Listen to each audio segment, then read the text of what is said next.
அனைவருக்குமே வணக்கம். சற்று முன் கிடைத்திருக்கக்கூடிய ஒரு மிக மிக முக்கியமான செய்தி ஒன்று வெளியாகியுள்ளது. சற்று முன் கட்சியை விட்டு வெளியே போட்ட நாயே அமைச்சர் துரைமுருகன் விரட்டி அடிப்பு, இது மாதிரி செய்திகள் வெளியாயிருக்கு.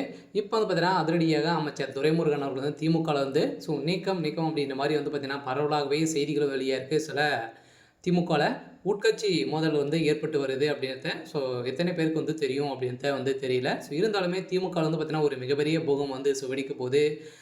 திமுகவில் இருக்கக்கூடிய கூட்டணி கட்சிகளும் அதே மாதிரி அமைச்சர் துரைமுருகன், அமைச்சர் பொன்முடி, அதே மாதிரி செந்தில் பாலாஜி அவர்கள்லாம் பார்த்தீங்கன்னா இப்போ இல்லாத அமைச்சராக தான் இருக்காங்க இல்லையா. இந்த நிலையில் வருகின்ற சட்டமன்ற தேர்தலில் அனைவரையுமே பார்த்தீங்கன்னா மூத்த அமைச்சர்கள் யாருக்குமே இதில் இடம் கிடையாது அப்படின்ற மாதிரி தான் இப்போ அதிரடியாக உதயநிதி ஸ்டாலின் போட்ட உத்தரவின் அடிப்படையில் தான் இப்போ அதிரடியாக பார்த்தீங்கன்னா உதயநிதி ஸ்டாலின் அவர்கள் போட்ட உத்தரவின் அடிப்படையில் இப்போ அமைச்சர் துரைமுருகன் அவர்கள் பார்த்தீங்கன்னா கட்சியை விட்டு வெளியே போட நாய் அப்படின்ற மாதிரி பார்த்தீங்கன்னா கடும் கோபத்தில் உதயநிதி ஸ்டாலின் திட்டிய சம்பவம் திமுகவுடைய பெரும் பரபரப்பையும் பெரும் அதிர்ச்சியை ஏற்படுத்தியிருக்கு. இதை பற்றி இந்த வீடியோவில் நம்ம முழுமையாக பார்க்கலாம்.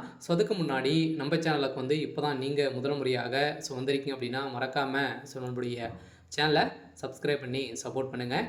வாங்க வீடியோக்குள்ளே போகலாம்.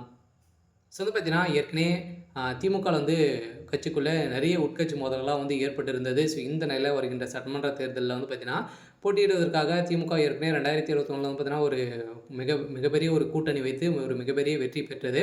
இதைத் தொடர்ந்து வருகின்ற சட்டமன்ற தேர்தலுக்காக பார்த்தீங்கன்னா கூட்டணி கட்சிகள் அனைத்துமே 50 தொகுதிகள், அதே மாதிரி விசிக ஒரு 50 தொகுதிகள் கேட்குது. பாமகவும் பார்த்தீங்கன்னா இது மாதிரி நிறைய விதமான கோரிக்கைகள்லாம் வைத்து திமுகவுக்கு நிறைய பிரஷர்கள்லாம் கொண்டு வந்திருந்த நிலையில் இப்போ பார்த்தீங்கன்னா திமுகவில் இருக்கக்கூடிய கூட்டணி கட்சிகளும் வெளியில் போக போகுது. அதே மாதிரி திமுக ஒரு அனுபவம் வாய்ந்த அமைச்சர்களும் பார்த்தீங்கன்னா இப்போ திமுகவுடைய தலைமையகம் கைவிட போகுது. பார்த்தீங்கன்னா அனைவருமே திட்டி, அதுவும் பார்த்தீங்கன்னா மிரட்டி சபரீசன் அவர்களை மிரட்டி அமைச்சர் துரைமுருகன் அவர்கள் பார்த்தீங்கன்னா இப்போ விரட்டி அடிக்கப்பட்டது இருக்கக்கூடிய சம்பவங்கள் தான் இப்போ அதிரடியாக பார்த்தீங்கன்னா பெரும் அதிர்ச்சியை ஏற்படுத்தியிருக்கு. வருகின்ற சட்டமன்ற தேர்தலுக்குள்ளே திமுகவில் ஒரு மிகப்பெரிய மாற்றம் கொண்டு வந்தாலுமே திமுக ஆட்சிக்கு வருமா அப்படின்ற பெரிய கேள்விக்குறியாகவே இருக்குது.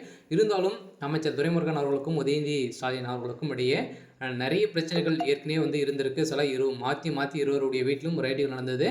இந்த ரைடின் அடிப்படையிலும் அதே மாதிரி இப்போ பார்த்தீங்கன்னா வைத்த வருகின்ற சட்டமன்ற தேர்தலில் உதயநிதி போட்டியிட போகிறாரு அப்படின்ற மாதிரி தான் தகவல் வெளியாகி வருது.